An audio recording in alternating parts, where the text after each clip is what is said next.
right, the following episode of the podcast is sponsored by Spreaker. If you want to start podcasting and monetizing your podcast, you can sign up for a free trial of Spreaker. The link's in the description down below. And Spreaker distributes your podcast to multiple podcasting platforms.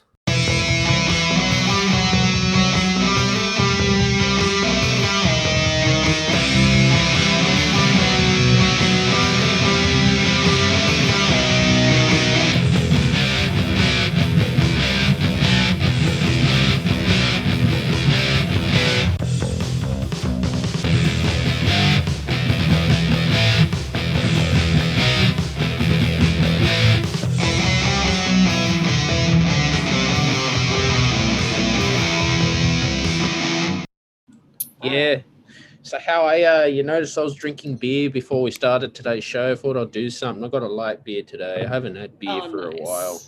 I went to the pub this week, and I had a Great Northern as well. Oh, you actually went to a pub. Like that's a new kind of renewed concept. Yeah, no, it's the restaurants and bars have just opened up. We're opening up fully by the beginning of July.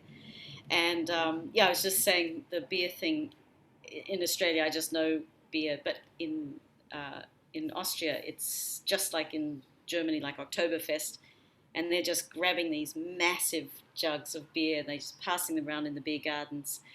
And you think, okay, I'm never going to get through this. It's just too massive. It's a liter of beer, and then you just 1 liter. Yeah, easily. And you go another, and it just because it's the beer here is really delicious. So what can I say? But having said that, I haven't had a beer for it must be over a year now. So it's the sort of thing I don't drink at home. So I go out and drink maybe a beer on a summery day, and there hasn't been that opportunity. But Oktoberfest, I'd love to go to Oktoberfest. No, you wouldn't. No, it's fun. No, it's very fun. The fun part is that you see people acting. They don't act really bad most of the time, but they're just all dressed up in their folk outfits. You know, their lederhosen and their dirndl, and they do this both in Austria and in Germany. Yeah. And people are just really happy, and it's a sort of a family thing. I mean, of course, people get drunk, and that can be stupid, but the music's great. You know, they have parades and all sorts of fun things. And it's a good time of year to be drinking outdoors because it's a little bit chilly, but the alcohol kind of keeps the edge off. And it's a really nice time to be in Europe. Also, October is a really nice season. Oh, I'd love to go to Europe, Elisabeth. It's my dream place to go to Amsterdam in the future. Apparently, you can buy marijuana there. Yes, there's always a catch. You can buy it there if you're a resident, and then you can get somebody to buy it for you. You know, there's ways around it, but I mean, but in Australia you can grow it, so. Yeah. Not really, but you can grow it. You know what's weird? Like some states of the US have legalized it. You can actually go and buy it, but you just can't deal it. Now in Australia, they only for medical use, but yet alcohol does more damage than marijuana. Well, I don't know. I'm not a doctor. Yes, absolutely. You are spot on there, and it's partly because it's such a long-term damaging thing, partly because it's accumulative in a different way than marijuana and addictive in a different way, but also it's legal, so it's part of your life. If you have a celebration, you have champagne, Well, cigarettes are twice as deadly, and all the crap and chemicals they put in that stuff. Ugh. Yeah, exactly. Yeah, the tobacco industry has a lot to answer for as well as the alcohol industry, and it's such a silly thing to have these illegal drugs when they could be used. I mean, they can be used for medicinal purposes, Yeah. and they they don't do as much harm, and they don't create the same effect of, like with alcohol, of the aggression. I mean, so much domestic abuse is caused from alcohol-induced aggression, and you just don't hear of somebody saying, "Oh, they were really high and then they bashed up their wife or their child." Um, but you hear, "Oh, look, she was just so drunk and she just lashed out." You hear that all the time, like the idea of aggression with alcohol, but you don't hear that with marijuana. Is So yeah, marijuana I'm supportive legal of it. in Vienna? It's not legal, but it's pretty much everywhere. Yeah, if you want it, you can get it. Um, and I think there are small amounts that you're allowed to get. They can also. It's really interesting because we have places where there's shops where they sell marijuana, Mm. big like supermarket, like hydroponic Wow. setups. But it's a very low. It's for THC free kind of medicinal things. But yeah, but it's not. I can't really say exactly what the rules are at the moment because I don't smoke it or take it or anything, Mm. so I don't know. But it's not as illegal, as in Yeah. some places. And Amsterdam is famous for it going. You can go in if you're with a friend who lives there. You can go in and just take a couple of cookies or whatever, however you want to take it. But Amsterdam has far more than just marijuana, Stephen. Yeah. No, It's I've a never. fabulous city. I've Do you never know the been only there. draw, the only drawback with Amsterdam at Mm. all, because I think it's one of the most magical, wonderful, creative. I always feel very vibrant when I'm there, um, and all the things that I've only gone there for, like mainly for gigs and things. So it's usually work related. So I haven't been for a holiday really, maybe one holiday. The only downfall is the weather. It's really humid, muggy, bleak. Um, it's and it's that marshy because it's basically reclaimed water land, or swamp. That's the only downfall, and it's sometimes that gets on your nerves. But the I rest is fabulous. I thought it would get cold in the winter. Yeah, yeah, freezing cold, and then it suddenly gets muggy. It's like cold and humid. That's all you've got. Those Yeah. two things. I mean, Sydney can be humid too. But are we talking Mm. humid like the Northern Territory sort of humid, or is it? No, it's a different one because it's attached with pollution as well. Mm. So it's smelly and there's no breeze. Um, it's we actually Vienna's like that today. We're going to approach 34 degrees today, and right now it's probably about 26, and it's humid. The air feels like it's like you walk out of the airport in Singapore and you go, "Wah!" It kind of feels like that. So, but Amsterdam and Holland in general gets that a lot. Um, but yeah, it's a. I suppose all European cities in summer are humid, and they're just as humid as say anywhere in the world nowadays because of the climate warming, um, but or climate change. But it doesn't last that long. We have a couple of months of it, So we sort of all live through it. Do you think climate change is bullshit? No, I think climate change actually is happening, but it doesn't mean that we're necessarily uh, influencing or able to control it. I think Yeah, that's yeah. obviously the dinosaurs lived in a different climate than our climate today, and it will be in whatever 5 billion years is. I can't remember what it is. It's when the human race is supposed to die out, but it's Hmm. it's Hmm. in the future. We don't have to worry about it so much, but the climate will be definitely different then. So I think the whole concept of climate change and what humans. I mean, the word is charged politically, and it's charged culturally too because when you're trying to earn money, and you really, really want, like, as a musician or an artist or whatever, you're not thinking climate change first. Mm. So the only people that think climate change first are people who are involved in trying to advocate for better a better world or a better place. And even they don't think climate change first. They think, how can we get the politicians to listen to us? How can we get the money to raise get the money to send out this message? So it's always about money. It's about politics. It's about all these other things. And if people actually did really care about climate change, then they would do personal things differently. So they wouldn't travel. They wouldn't. They wouldn't eat food that has been processed outside their country, which means many people would die, or not procreate. They wouldn't have pets because they're pollutants and they cause a lot of problems with pollution and in the sewage. What else? They wouldn't buy glitter,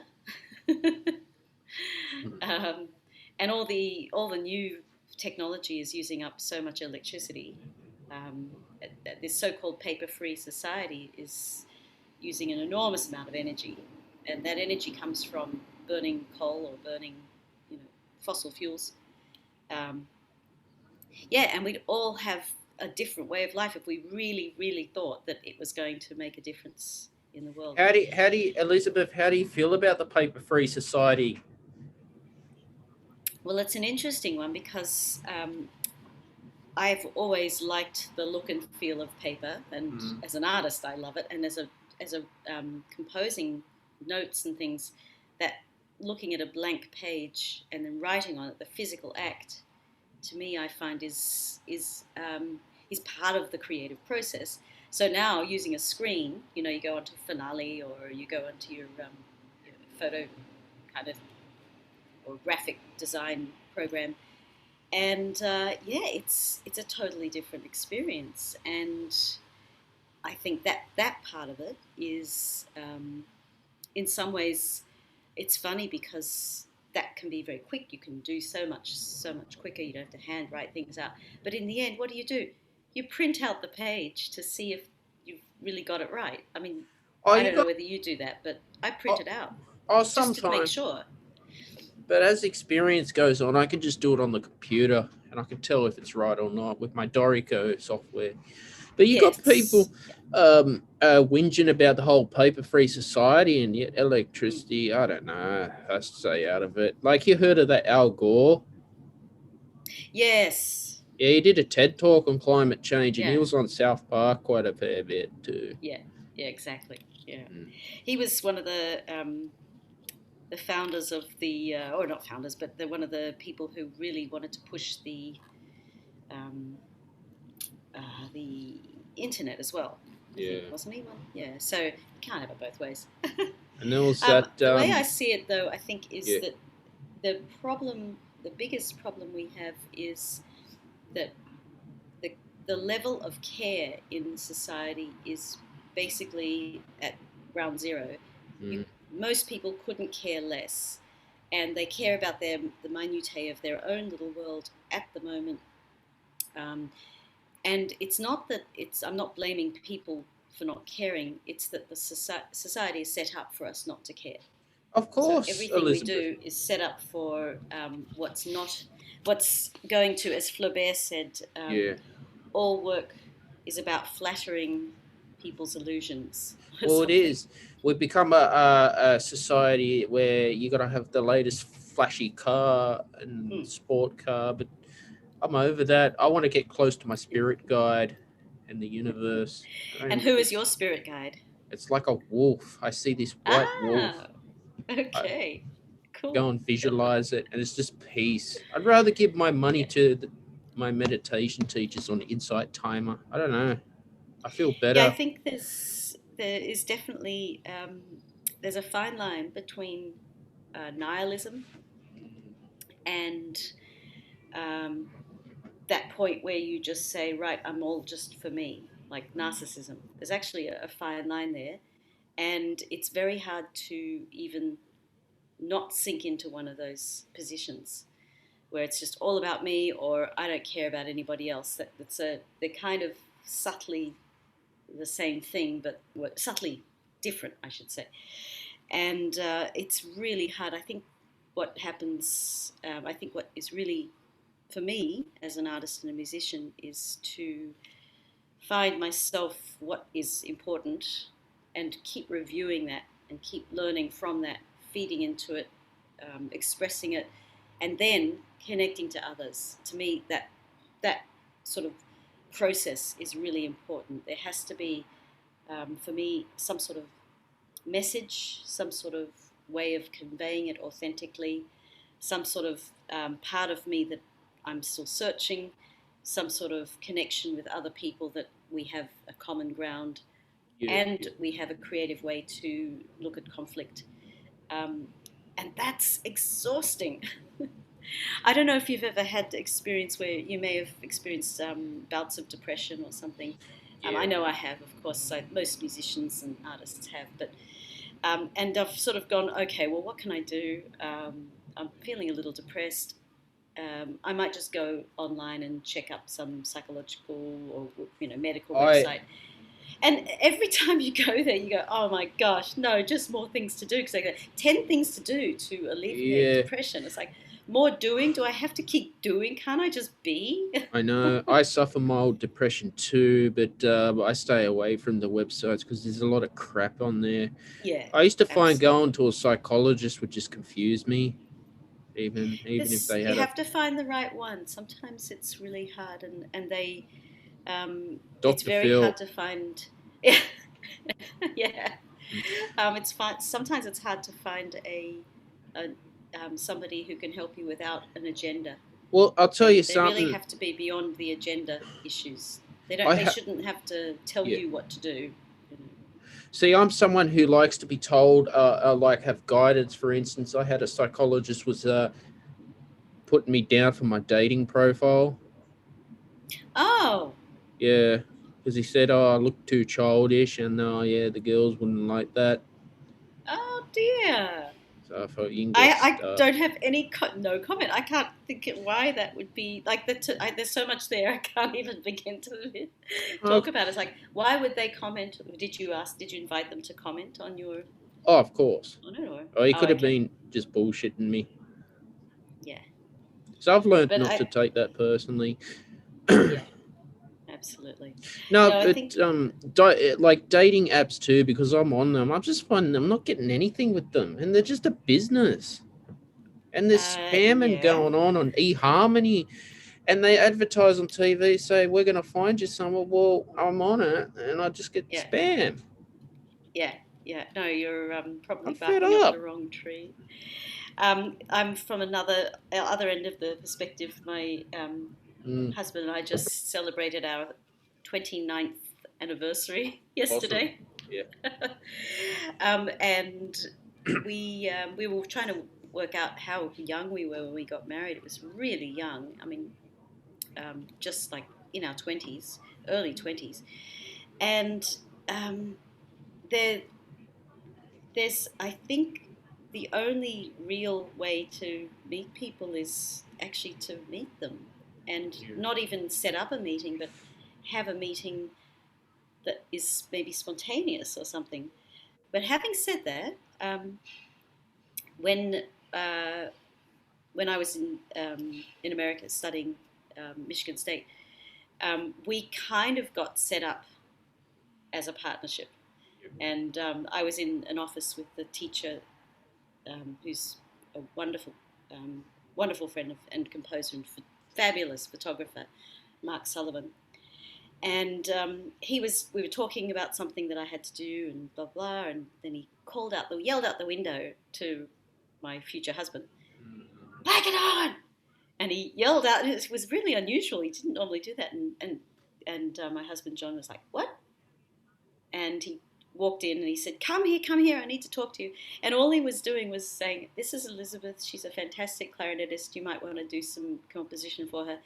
And then he introduced me, and Mm. and this is John, he's a really cool composer. and we just said, "Hi, how are you?" And that was it. Mm-hmm.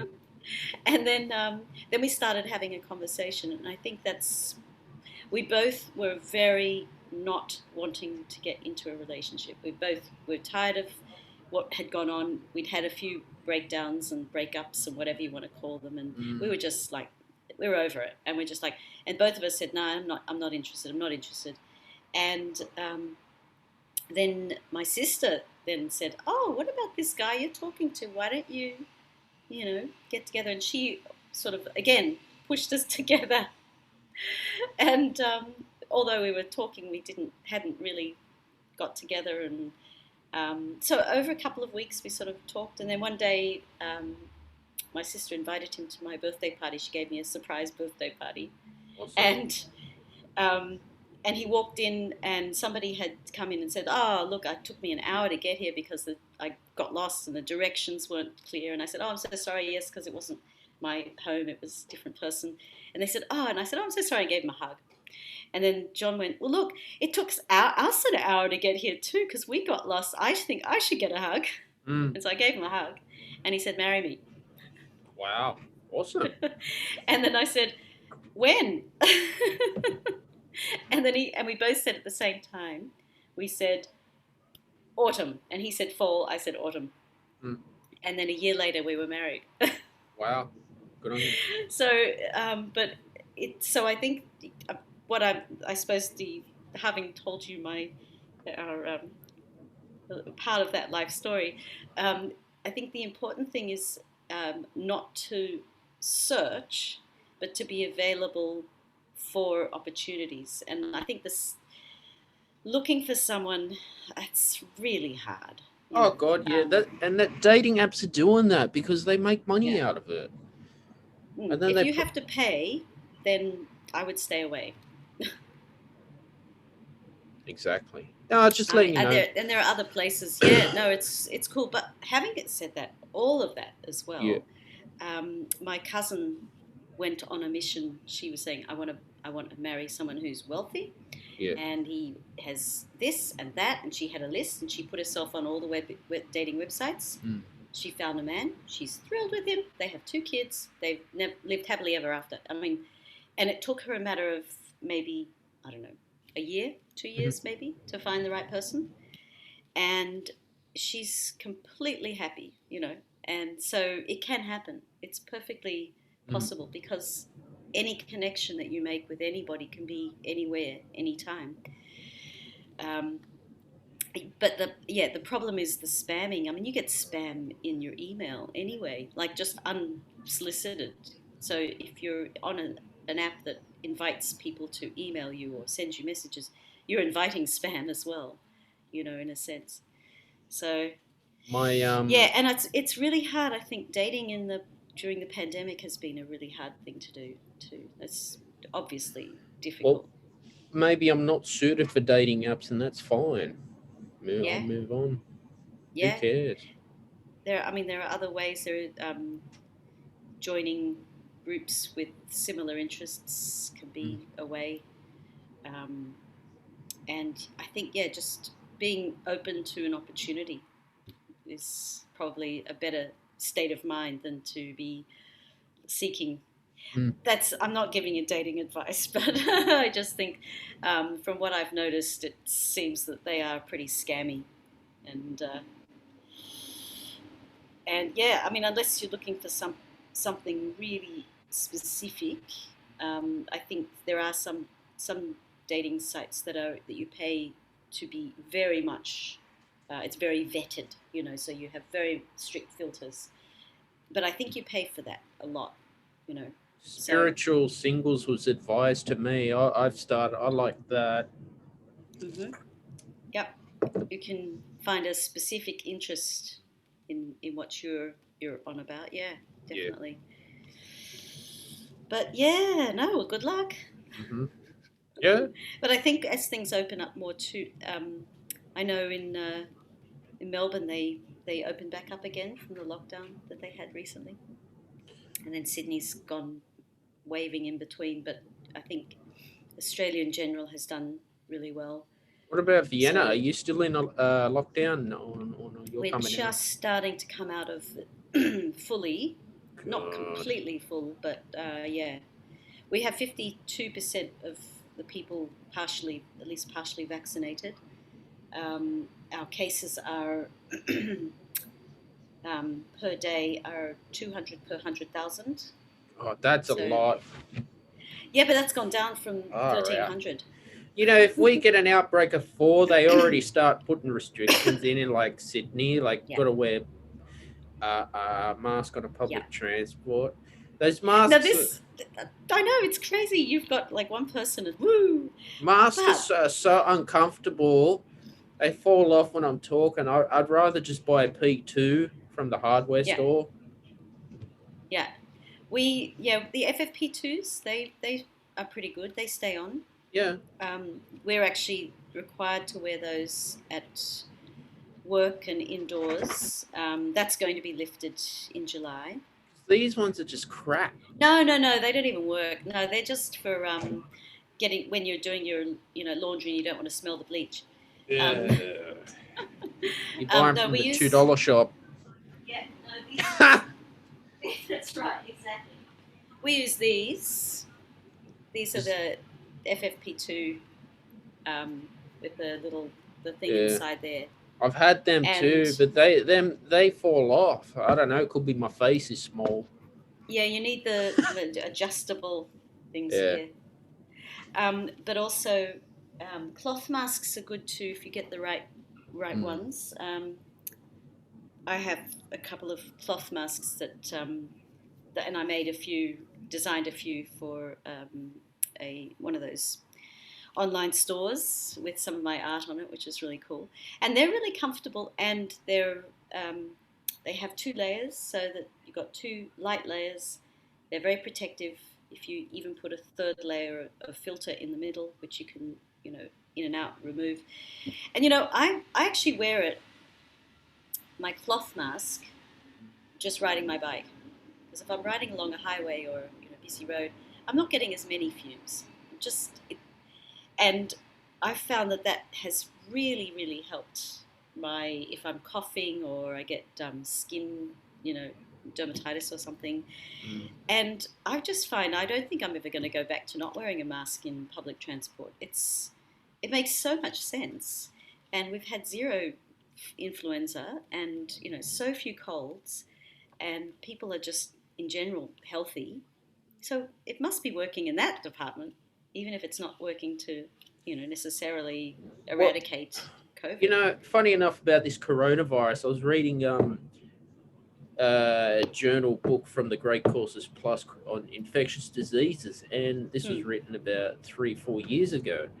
And they did mention coronavirus about having a Yeah, spike in how it spread through the air. yeah, So that's how it is a pandemic. My yeah, God. And I'm like, whoa. I yeah. like No, learning. it's been it's a cool thing, and the virus has been around for a long time. There's also now Yeah. they're investigating whether it actually did come out of the Wuhan research laboratory, and people have to be so careful of the information that they receive because people 6 months ago people going, nah, there's no way, it's just a conspiracy, but it is very likely that it could have happened, that it could have come out of the laboratory. But then on the other hand, it's also likely that it could have come out of the wet market, because it's disgusting, those wet markets. Um, They are. You got to understand the coronavirus just spreads through air travel. yeah, It's very that's the quick. thing. That's the But big part. they do still grow viruses in laboratories as well. Yeah, But they absolutely. contain them. It's Yeah, quite possible in the future there will be a bioterrorist attack. yeah. Well, Possible. yeah. There's no reason for us not to think that. It's probably more likely than a nuclear attack, I hope not. because yeah. Yeah. Well, would you rather a nuclear attack or a bio? None. But if you had to choose, would Oh you rather be God. blind or deaf? I'd like to have a bunker underground. Yeah, that's a 1950 style. Yeah. No, so Um, that's the thing when you read stuff from your professors who are academics. The great courses Mm. plus is they're all academic professors. Yeah, You understand, not reading some idiot on Wikipedia or Google or yeah, DuckDuckGo. I yeah, can write a blog post and just write crap. yeah, yeah, exactly. There are a couple of websites that do fact checking of articles, and the fact that we need fact checking websites and apps and programs Ugh. to check I mean, to me, that shows the lack of care in society. That we're going back to that idea that it's just, why would someone want to present a lie? I mean, I know why. It's a rhetorical question, but it's like, what? Why? What? Why are people full of lies and greed and selfishness? And why do they want to be better than everybody else? And why do they want to put other people down to better themselves? What's the point? Like, Mm, the big picture is, what's the point? You're all going to die anyway. mm, exactly. But I think that, I mean, that's obviously in a way, it's almost a childish kind of rabbit hole to go down, because it doesn't help anything. But I do think that there are, with diseases and things, I think Mm, we've learnt so much from this pandemic. And we've learnt also on a personal level, um, like the last gig I went to, we didn't hug. No one hugged. No one shook hands. We used our eyes. We used our hands as gestures, and we kind of doing this with each other and using a lot more of our body and our words to express something rather than just simply to hug. It's so easy just to give someone a hug. It says so much, um, and but we don't do it right now, especially, well, it may stop, gradually be reintroduced. But I don't feel I'm actually going to be, from now on, I'm going to be very cautious who I hug and kiss and shake hands with. Shaking hands doesn't even need to happen. I think hugs are really important for con- communication of people that you care about.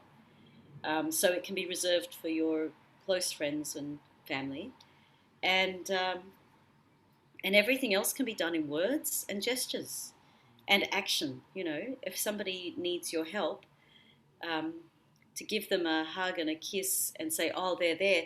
Maybe that's all they need. But if they're a friend and they're not that close, maybe they actually need help. Like, do you need some money, or do you need my time so you can talk about your problem? Do you need some sort of help that I can find a contact for you to get help with? So that's action. And that's care in action, as opposed to, "Oh, they're there. I feel for you. I'm so sorry. So I think what we've learned in the pandemic also is, when people are online and they're saying things like on Facebook or Instagram or whatever, and sharing their private life, saying, "Oh, I had a really bad day.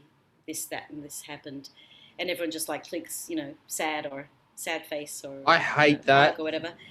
Yeah, I mean, I do find I am doing that sometimes, but I do it with the question mark. I always ask myself, is this the sort of point where just a hug on the internet will be appropriate? It's But when weird. I heard that somebody in Vienna, we had a really beautiful bass player, who was probably about his 40s, Mm, Thomas. He died of cancer last week, and it was. I mean, that's how I found out, was through friends on Facebook, and it was really sad. mm, And mm. but I didn't feel like I could, like, click on sad or something. I really had felt like I had to send a message rather than that. And even then, it's sending a message through Facebook, and it's hard, because sometimes that's the only way you can connect with somebody. But on the other hand, when people have sent me messages of condolence or congratulations or something, I enjoy it. I appreciate it. Mm. For me, it works. If somebody sends me a, and even if they send a little like or a little heart or a little, hug, virtual hug, um, for me it works. I Mm. appreciate it. Um, but it also, I take it with sort of a grain of salt, that if it's not an action that's accompanied, or something that's not being fulfilled as an action, then yeah, it's no point. When it comes to, like, if I put up something that I've created, or something, an event that's happening, or something that I'm planning to do, um, a painting or a recording or something, um, and I just get bunches of likes, to me that's like, I don't even care. What I'm doing sometimes is really just saying, I wonder if somebody is even actually reading this or looking at this, whether they like it or not, and whether they click like or not. It doesn't bother me at all. Mm. So I think another thing we've learnt from this pandemic is that the Facebook has just got out of hand as far as a platform, and a lot of people are just going back and just weeding out everybody they don't know personally, and just using Facebook as a friendship space, and just getting a little bit of information, rather than kind of reaching out like an octopus with a billion arms. Um, so I think that's something that people have learnt to um, take into embrace in their lives, to be a little Facebook, bit more careful. I'm fed up with it. Like I'm on Web Talk and I'm enjoying Web Talk better. Mm. Yeah, I've Facebook heard of Web Talk. Yeah, and Instagram were just causing me depression. yeah, it's hard, isn't I don't know it? why. You can put it on some settings that you don't actually have to engage with it too much. Yeah, my And I wouldn't. iPhone with my social Yeah. medias only has a limit of 10 minutes. That's it. Okay, You that's can good. put it in your settings. So Yeah, yeah, that's clever. about 10 minutes. 5 6 p.m. at night is when I'll check it, and that's it. Yeah, My mind feels more clear. You yeah, know. yeah. I find that made, I've, I've made lots of new contacts, and um, lots of little ideas have made connections in my mind from being on the sites. So on Instagram, particularly, um, it's not like uh, I'm using it as a gallery, an online kind of resource of zeitgeist.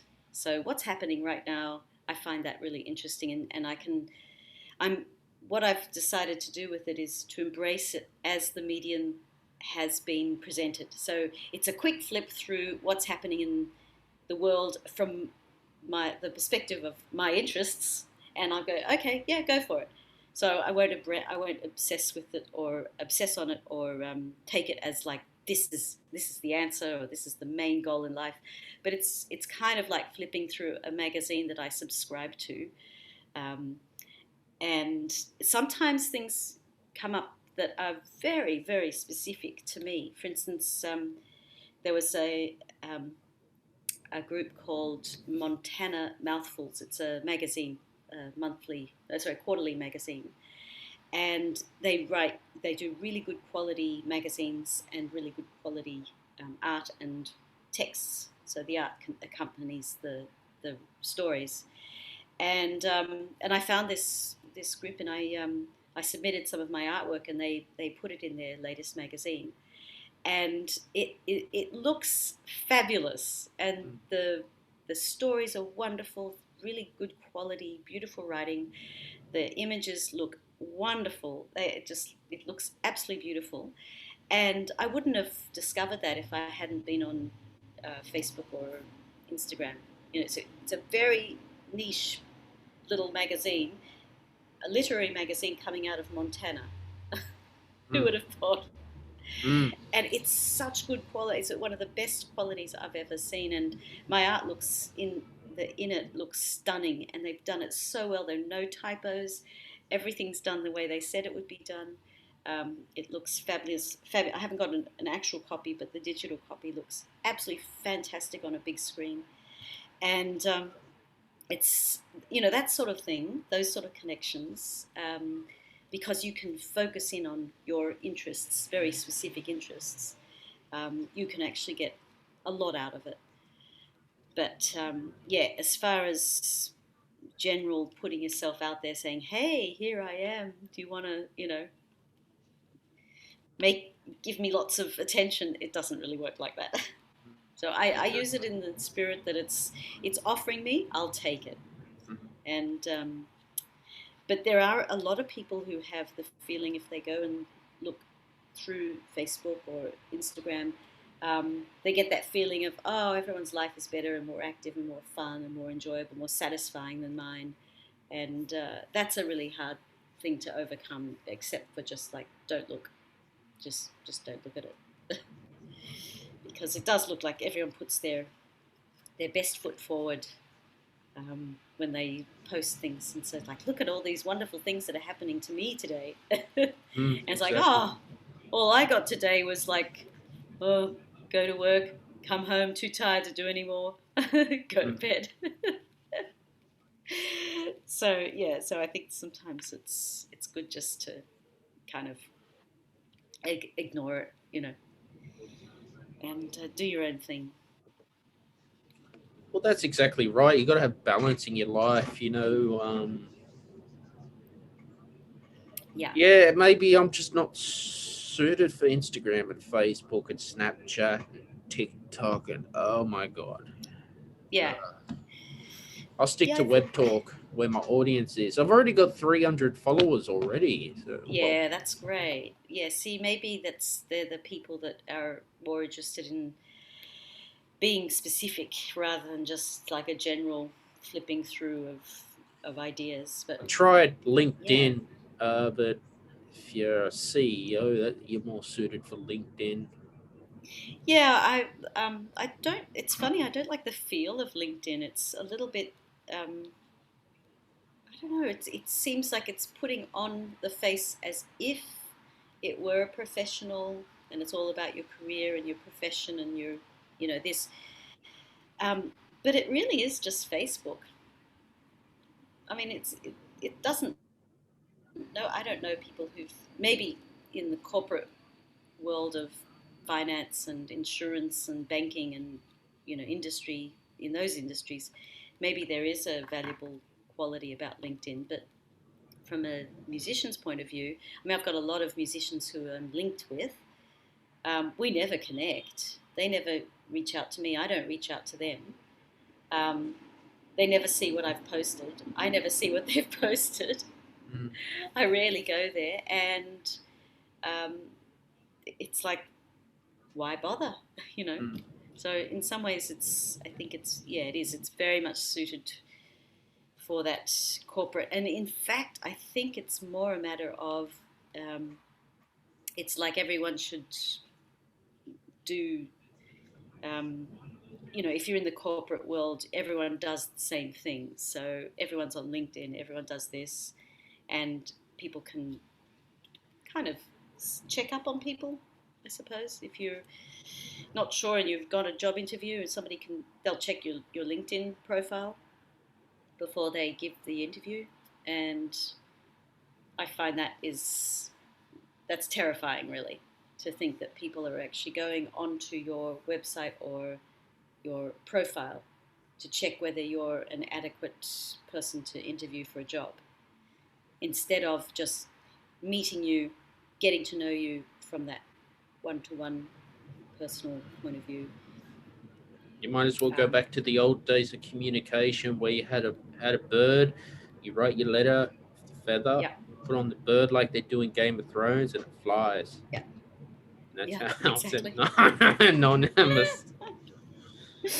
I know, it's, yeah, the whole thing of communication and messaging and response is, I think it's changed over the past couple of years because of the pandemic, um, and even just the inundation of programs and things like, since you've got all the different types of media platforms, and you can register on every single one. You can be sent messages from everywhere, send messages out from everywhere, and we're just saturated with this communication. And every time I think, okay, this is enough. You can't be more saturated. There's something else that lures people in or checks people out, and presents itself as if it's an offer, flatters your illusions, and you're sucked in again. So there's another thing, and it's like this: how much more saturation can we have? I think it's almost like there's a point now in society, Western society, where there is no concept of saturated media in the world anymore. So every little moment is possible to be filled up, and we still have, maybe if not infinite, we have a plethora of possibilities of where advertising can go, or where product placement can go. Like right behind you, you've got a shelf. You could be putting a product there to market it, to promote it. I could too, you know. That's a whole world of moving. It could be even moving. It could be an ad running constantly. There's no reason why. I could have on my screen on the left-hand side, it could be, I'm using a MacBook, and there could be running ads for MacBook the whole time. And every time you buy a MacBook, you get these ads that just keep running. You can look outside, and the signs, all the signs can be. There can be more signs on. There can always be more signs. There can be stickers on cars. There can be. It's just like goes on and on. Every piece of fruit you buy now has a sticker on it, advertising where it came from. But it's also advertising the product. It's advertising the product, but also the marketing behind the product, because there's a little logo, there's a little design. Somebody's designed it. Somebody's thought about how that sticker is going to look when somebody picks it up at the supermarket and says, "Oh, I'll buy that mango," or whatever. So there's never. I don't think there is any point where it gets saturated. Whereas a few years ago, I was thinking there has to be an end to this saturation of advertising and product promotion, sponsoring, all that sort of thing. What is it with Facebook? They say sponsored ad, like sponsored post. Yeah, What does a sponsor mean? What paid is a ad, sponsor? paid Yeah, advertising. It is. You're paid to boost your ad yeah. and And break the so then algorithm. it's not that Facebook is sponsoring you. No, You're actually sponsoring Facebook. I've paid for So, ads on Facebook as well, but it's expensive. I stopped. well, you Yeah. don't get a lot of. I found that I got, at one point I did a performance, and the person who was organising it put a lot of sponsored ads, and it was like getting 2,000 likes. It's like, wow, that's like. And then I looked at these likes, and I went through, and I, not all 2,000, but I did a random sample of, clicked on these people, and they were nothing. Like they were just like one person, a, a picture of a person with a car, and maybe two posts, and it was obviously a fake site. Did you So get a lot of people come up to the gig? no more than I would normally have. Oh god, yeah, And the people that turned up were the people who the manager had spoken to in person. yeah. The old fat, Nobody thought, oh, nobody said, oh, I got it from the ad on Facebook. the old-fashioned way is better. That's how I market my stuff, Mm. word of mouth. I know short term it's not going to be there, but long term it'll benefit me in the long run because it's free. Yeah, and you're contacting people who are interested, Yeah. and you're you're showing a level of care that you can't in a generic ad. Yeah, it's a tough one. It's also your time is money, so every time you spend talking to somebody, while it's very valuable, that just as a communication on a human level, but also as a future possibility or opportunity. But time is money. It takes time. You can't. You can send a message to 100 people, um, or you can talk to 3 people maybe 2 in that same time that you've created the message and sent it, you might not get, you might spend, an hour with one person and they go, oh, well, see you later. See you next decade. And so time is money as well. So, yeah, it's a tricky business. Yeah, see, Um, marketing and sales is not my field. I hate it. I mean, I just send a monthly email list out, and that's it. yeah. Yeah, no, that's I good. I think that they're the sort of things that people do actually click on when they have time and when they're focused rather than just being bombarded with it. Yeah, Um, some but have you, companies, even music notation companies, will just send an email list like 2-3 times a week. It's annoying. So yeah, I do it once a month, and short and yeah, sweet, to the point. yeah, yeah. No, I haven't got that far with my marketing, Mm. but I've got on my website. I put um, the what's on calendar. So, and I send that sometimes to people, and if there's an update, I just send that. Um, so yeah, and I just put that on. It's on like a quarterly basis. So now it's April through to June, then the next one will be July through to September. Um, there's not a huge amount going on, but I've got a gig in July with my free improvisation trio, and then I've got another one coming up with my Italian music trio. Mm. Um, so they're starting to come back in, these gigs, which is cool. Nice. But I wanted to alert you to the Australian Cultural Fund. Do you know that one? Is that from Arts Law? Yeah, I think so. Because I subscribe Um, to their monthly email list newsletter, and the Australian Music Centre. I subscribe to yeah. them. Well, the Australian Cultural Fund might be something I was going to let you know about it. Yeah. Um, ACF is the thing. And you can put in, if you have a project, you can submit it and they generate a crowdfunding kind of process for you. It looks pretty cool. I don't know whether you have to be in Australia because I was thinking of doing something with an Australian, doing a collaboration, but I haven't got as far as looking at whether I would be eligible living in Vienna. But it looks really simple the way it's set up. So just thought I'd send that out to you and all your viewers and listeners. Awesome. The Australian Cultural Fund seems to be a decent thing. There are Oh, a lot of funds around of places to get funding, um, look, funding but is they're not. really hard to find. Look, New South Wales government has grants, right? Mm-hmm. They're very, very difficult to get for Mm. anyone. You know, the Yeah, the recent one I did that was for 10,000. I got knocked back for that. They only gave that to 10 people yeah, from APRA. yeah, So and you've done all that paperwork. It's yeah. No, that's a commitment to writing grants and submitting things. That's um, that's a job in itself. Um, and sometimes you can get someone to do it for you, or you say, right, I'm going to commit a certain amount of time once a month or whatever to do it. Sometimes I do that.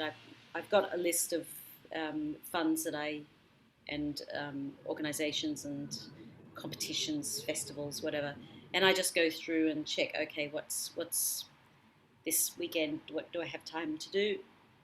And the proposals get easier as you do more. So once you've done one, your information can be recycled a lot. And and at first, when I was, most of the time you get rejected. It's yeah. just normal. Um, and at first I was like, oh gosh, and thinking, okay, well I have to reinvent the wheel and start the whole process again. But actually, no.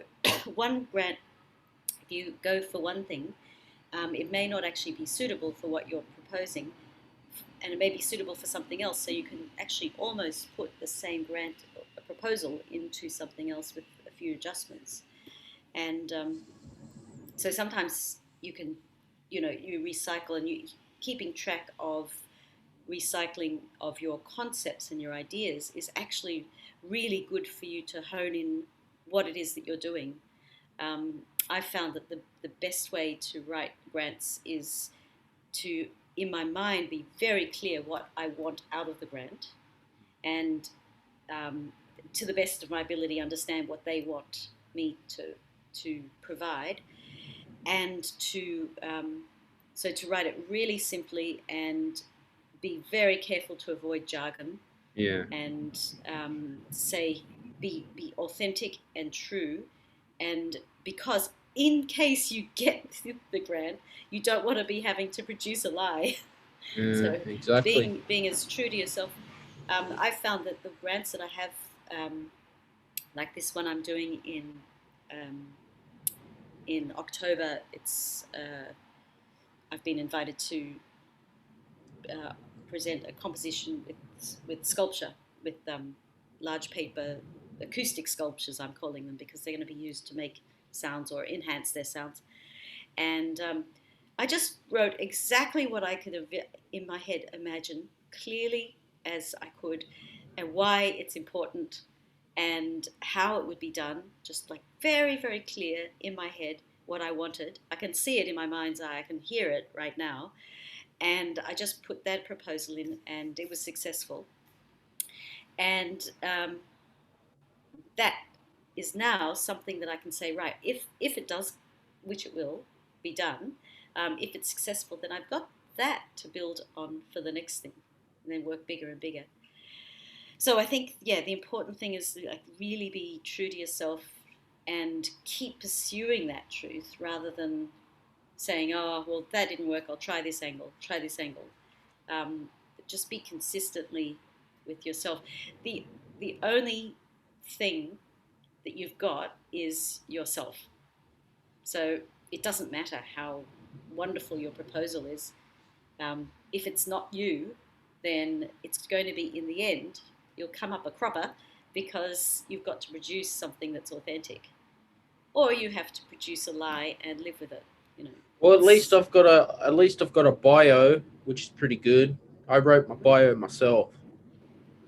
yep, that's good. Yeah, I'm no, trying it's to excellent. publish it on Wikipedia, but I don't know how to. I don't know how you publish things on Wikipedia. Ah, I hadn't even. No, I think you have to be invited, but you could submit. I don't know. I haven't even thought about that. Yeah, Mm, good idea. exactly.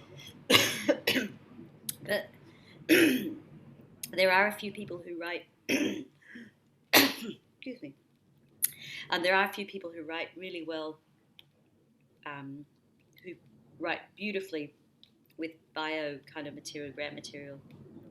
Um, I've got a couple of people, if you want me to send you links Yeah, that'd to be these good. writers, yeah. And it's actually a whole art in itself to write something that, yeah, that whole world of grants and things. I actually enjoy writing proposals and things now. At first it was an absolute dread, because you feel vulnerable, and then you feel the impatience of the waiting game, and then you feel the disappointment, and the cycle starts again, and because of all the rejections. But you get a few moments where you get a success, and you can build on that, and then you use the rejections as just material that you can keep working with, and honing in and focusing and creating. Like, in fact, for you, for instance, it might be worth having two bios, one that's focused only on film music, and then the other that's maybe focused on something more general. And you work which bio is going to be the best one, but you have them already, because if you have a single bio, then sometimes you have to adapt it all the time. But if you have a couple of, what is true to me in this area, in you know film composition or animated film, or what is specific to me, and what's important that I need to let people know about me in this particular thing, then you just have to take that bio. You don't have to rewrite anything. So you have a little suite of bios that suit different things. Um, I've had to work through this a lot, and I still am working through it because I have the art and the music. They're often combined. It's so hard to explain that, but as soon as people see it, they go, "Oh yeah." And then there's at the same time there are lots of other people doing this the same, essentially the same thing of combining art and music in so Yep. many different ways. It's kind of been going on for centuries anyway.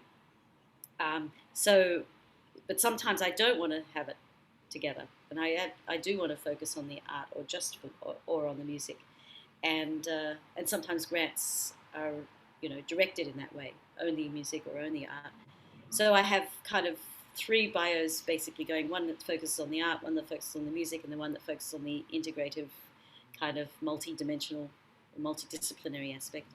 And then there's the academic one for Mm. teaching and that sort of thing. Yeah, whenever you write a grant, you should do it in an academic voice, like you're writing to your professor. Yeah, That's how I exactly. treat it. Yeah, third person, and but that doesn't always. It's not always the case. Some grants, Mm, it's nice to have that little personal touch. Generally, that's the rule, though. Yeah, mm, and mm, mm. spell check, spell check, spell check. Oh yes, I used Grammarly Premium for mine. Yeah, Grammarly's good. Yeah.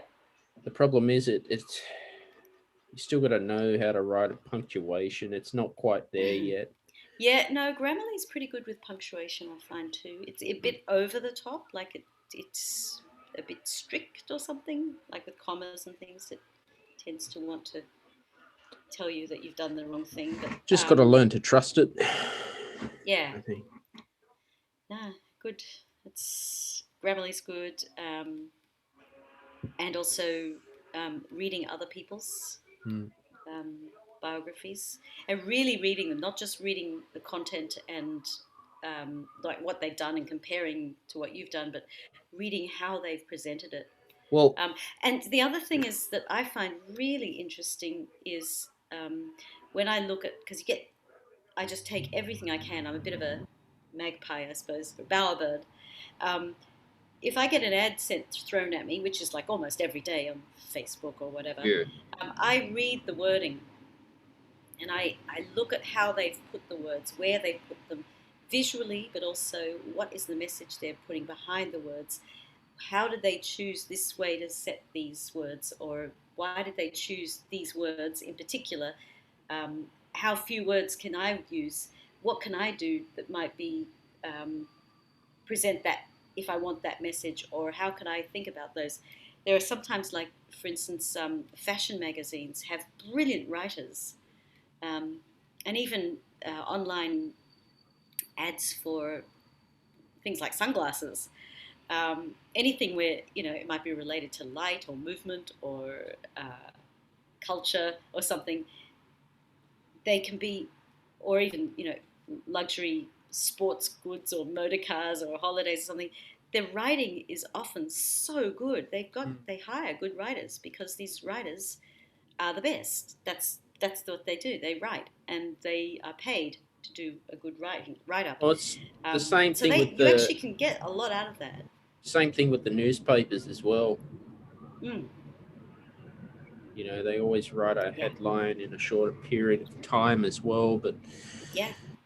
yeah, So you can find the and obviously reading classic novels and things.